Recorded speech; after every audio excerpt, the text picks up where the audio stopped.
नमस्कार, आप देख रहे हैं देवभूमि इनसाइडर। मैं हूं आपके साथ रश्मि पवार मेहर। रुक करते हैं आज की मुख्य खबरों की ओर। कांग्रेस में शामिल होने की खबरों को भाजपा विधायक दिलीप रावत ने बताया निराधार। कहा, मैं भाजपा का सिपाही हूं। कोटद्वार में चुनाव ड्यूटी में तैनात बीएसएफ के 30 जवान कोरोना पॉजिटिव, गुजरात के भुज से आए थे। यति नरसिंहानंद पर केस दर्ज, मुस्लिम महिलाओं को लेकर की थी आपत्तिजनक टिप्पणी। उत्तराखंड शिक्षा विभाग के ट्रांसफर निरस्त, तैनाती ले चुके शिक्षकों की भी होगी वापसी। हरक रावत की दावेदारी से बीजेपी में खलबली, केदारनाथ सीट पर बाहरी बनाम स्थानीय की लड़ाई शुरू। अब खबरें विस्तार से। लैंसडाउन से भाजपा विधायक दिलीप रावत ने इंटरनेट मीडिया में चल रही उन खबरों को निराधार बताया है जिनमें उनके कांग्रेस में शामिल होने की आशंका जताई जा रही थी। प्रदेश भाजपा कार्यालय में बातचीत के दौरान रावत ने कहा कि विरोधियों द्वारा षड्यंत्र के तहत इस तरह की अफवाहें फैलाई जा रही हैं। उन्होंने कहा कि वे भाजपा के सिपाही हैं, हिंदूवादी नेता है, कांग्रेस अथवा कहीं और जाने का कोई प्रश्न ही नहीं उठता।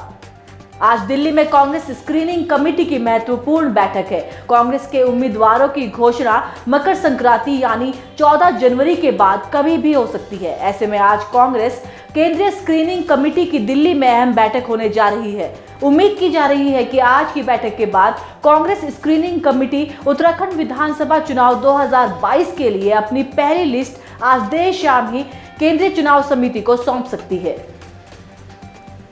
उत्तराखंड बीजेपी इलेक्शन पैनल की कल से देहरादून में 2 दिवसीय बैठक शुरू होगी। 14 और 15 जनवरी को होने वाली इस बैठक में उत्तराखंड विधानसभा चुनाव 2022 के लिए पार्टी के उम्मीदवारों की लिस्ट को अंतिम रूप दिया जाएगा। उत्तराखंड में 14 फरवरी को एक चरण में चुनाव संपन्न होने हैं। उत्तराखंड शिक्षा विभाग में आचार संहिता से ठीक पहले बड़ा आदेश जारी हुआ था। सरकार ने 50 से अधिक शिक्षकों का ट्रांसफर कर दिया था। इस मामले को आचार संहिता का उल्लंघन बताते हुए विपक्ष ने हल्ला बोला तो अब ट्रांसफर निरस्त कर दिए गए हैं। इसके साथ ही नई जगह पोस्टिंग ले चुके शिक्षकों की भी वापसी होगी। पौड़ी जिले के कोटद्वार विधानसभा क्षेत्र में उत्तराखंड विधानसभा चुनाव 2022 की ड्यूटी में तैनात बीएसएफ के 30 जवान कोरोना पॉजिटिव निकले हैं। सभी को आइसोलेट कर दिया गया है। ये सभी जवान गुजरात के भुज के बॉर्डर से ड्यूटी के लिए कोटद्वार आए थे।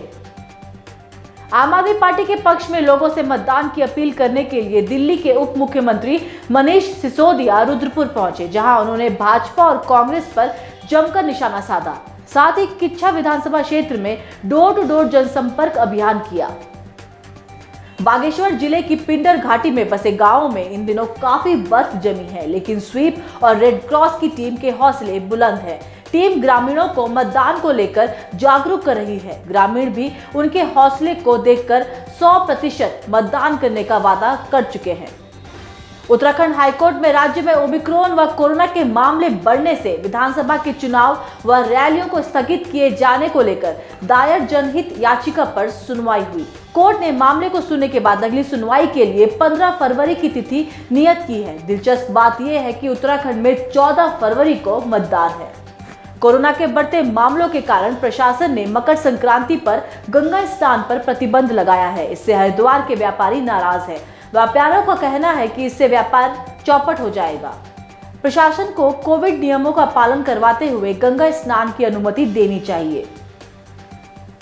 उत्तराखंड विधानसभा चुनाव 2022 को शांतिपूर्ण ढंग से कराने के लिए उत्तराखंड पुलिस ने कमर कस ली है। देहरादून जिले में सभी थाना प्रभारी अपने अपने क्षेत्र में असामाजिक तत्वों के साथ नशा तस्करों पर भी कार्रवाई कर रहे हैं। इसी क्रम में पटेल नगर कोतवाली पुलिस ने नशे की तस्करी के मामले में एक महिला सहित 2 तस्करों के खिलाफ गुंडा एक्ट में कार्रवाई की है। वहीं दोनों को जिला बदर करने के लिए जिलाधिकारी को रिपोर्ट प्रेषित कर दी। बाकी अपडेट्स के लिए देखते रहिए देवभूमि इनसाइडर। आज ही डाउनलोड करें देवभूमि इनसाइडर ऐप।